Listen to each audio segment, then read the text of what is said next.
Welcome वेजिशियंस। आज हम लोग पढ़ेंगे क्लास 11 की बायोलॉजी। और क्लास 11 के बायोलॉजी में हमने प्रीवियस वीडियोस में हमने पढ़ा था किंगडम प्रोटिस्टा के बारे में। किंगडम प्रोटिस्टा में हमने दो पार्ट्स पढ़े थे, एमोबियाइड प्रोटोजोन्स एंड फ्लैगेलेटेड प्रोटोजोन्स। ये इसका तीसरा टाइप है जो अब हम पढ़ने जा रहे हैं, जो कि है सिलिएटेड प्रोटोजोन्स।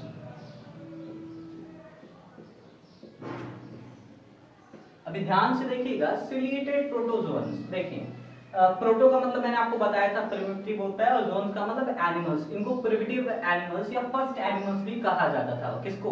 किंगडम प्रोटिस्टा में जो प्रोटोजोन्स हैं। ओके, तो अभी हम सिलिएटेड प्रोटोजोन्स की बात कर रहे हैं। तो सबसे पहले जो यहां पर लिखा हुआ है सीलिया, सीलिया क्या चीज है? देखिए, cilia is small hair like structure, small hair like structure. And hairs कितने होते हैं, कितने ढेर सारे होते हैं? कभी गिने हैं? नहीं ना, क्योंकि गिन नहीं पाएंगे। न्यूमरस, मल्टीपल होते हैं। उसी तरह ये सीलिया भी स्मॉल हेयर लाइक स्ट्रक्चर है, तो कैसा होगा? मल्टीपल इन नंबर, ढेर सारे होंगे, मल्टीपल इन नंबर। और what does they help for? क्या क्या मदद करते हैं हमारी? ये मदद हमारी दो चीजों में करते हैं। पहला चीज है कि इनके रिदमिक मोशन की वजह से, ये रिदमिक मोशन शो करते हैं। इनके रिदमिक मोशन की वजह से दो फायदे पहुंचते हैं। पहला है लोकोमोशन, कि एक जगह से दूसरे जगह ये किसके मदद से जाते हैं? सीलिया के मदद से जाते हैं। दूसरा एक बहुत ही इंपॉर्टेंट चीज है जो आजकल लॉकडाउन में इतना इंपॉर्टेंट हो गया, खाना। हाँ, तो ये खाना अपना इंगल्फ करने के लिए भी सीलिया का हेल्प लेते हैं। आपके पास हाथ है, आप तो खा लेते हो, ये बेचारे कैसे खाएंगे? सीलिया की मदद से खाएंगे। इंगल्फ फूड, फूड इंगल्फ करने में सीलियाटिक प्रोटोजोन्स हमारा मदद करते हैं। अभी हम देखते हैं इसका एक बहुत ही famous example, paramecium.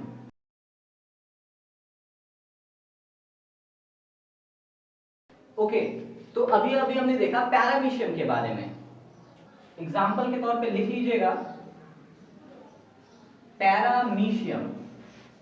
Now our next topic is, and this is the last topic of the kingdom protista, that is sporozoans. Sporozoans kingdom protista के बाकी मेंबर्स से काफी डिफरेंट है। अभी डिफरेंस क्या है? डिफरेंस ये है कि सबसे पहला हमने पढ़ा था एमोबियाइड प्रोटोजोन्स, जो लोकोमोशन करते थे किसके मदद से? एग्जैक्टली स्यूडोपोडिया के मदद से।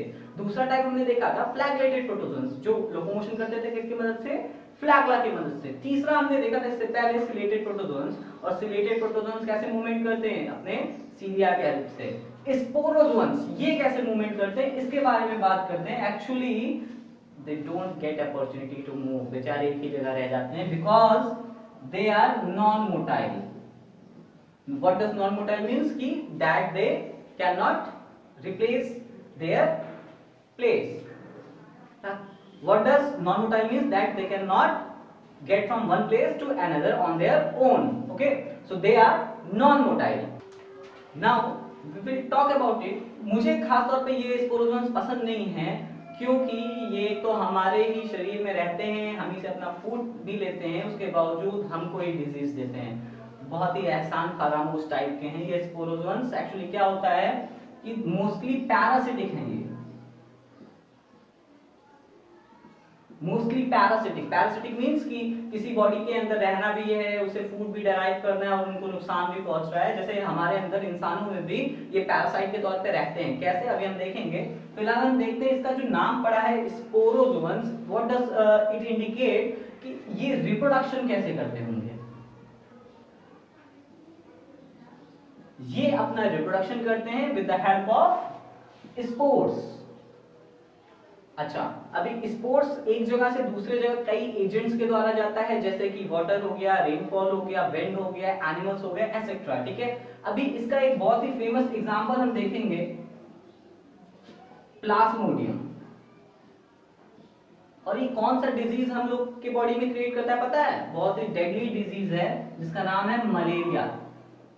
That is malaria. 3 टाइप के प्लाज्मोडियम होते हैं जो मलेरिया कॉज करते हैं। P. falciparum, P. vivax and P.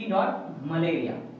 NEET examinations में कई बार ये क्वेश्चन पूछता है कि इन तीनों में से सबसे फैटल, सबसे डेंजरस कौन है, तो आपका करेक्ट आंसर होगा P dot Plasmodium dot falciparum. ये सबसे फैटल रूप है इन तीनों में से इनका, ठीक है, जो बहुत ही डेडली साबित होता है हमारे लिए। इस वजह से मुझे ये कुछ खास पसंद नहीं था। देखते हैं इसके फिगर को हम लोग।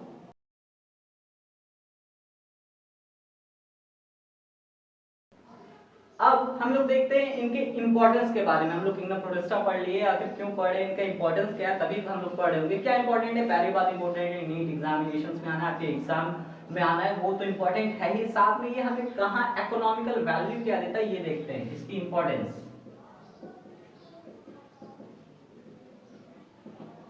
कल आजकल लोगों को आइसक्रीम वगैरह खाने का बहुत मन कर रहा है, गर्मी आ रही है, तो मैं आपको बता दूं कि आपकी आइसक्रीम भी इसी की मदद से बनती है। आइसक्रीम मेकिंग में भी किंगडम प्रोटिस्टा काम आता है। साथ ही मैंने डायटम्स के बारे में बताया था कि दे एक्ट एज प्रोड्यूसर्स, एक प्रोड्यूसर के तौर पे काम करते हैं, तो इकोसिस्टम को भी चला रहे हैं। साथ ही पॉलिश में भी और हमारे कफ सिरप्स वगैरह में भी इस्तेमाल किया जाता है। तो हम इसकी इकोनॉमिक वैल्यू देख रहे हैं कि इसकी इकोनॉमिक वैल्यू बहुत ही ज्यादा है। साथ ही ये मेडिकल रिसर्च के लिए भी इस्तेमाल किया जाता है। तो that's all about the kingdom protista. जैसे लेकिन एक चीज में आप ध्यान दीजिएगा कि मैंने आपको चौथा टाइप बताया था स्पोरोजोन्स। स्पोरोजोन्स बाकी तीनों से अलग थे। कैसे अलग थे? हाँ, दे आर नॉन मोटाइल। उसी तरह एक और क्वेश्चन है जो नीट एग्जामिनेशन में काफी पूछ लेता है, वो ये है कि स्पोरोजोन से पहले आपने जो पढ़ा सिलिएटेड प्रोटोजोन्स, वो बाकियों से कैसे अलग है। तो यहाँ पे स्टार डाल के मैं आपको बता देता हूँ वो कैसे अलग है। सिलिएटेड प्रोटोजोन्स, ये आप अपने नोट्स में भी ऐड कर लीजिएगा। Ciliated protozoans have two types of nuclei. They have two types of nuclei. This is the special characteristic of the ciliated protozoans. Okay, that's all for now. You can note this down. We will meet in our next video. Till then, take care. Thank you.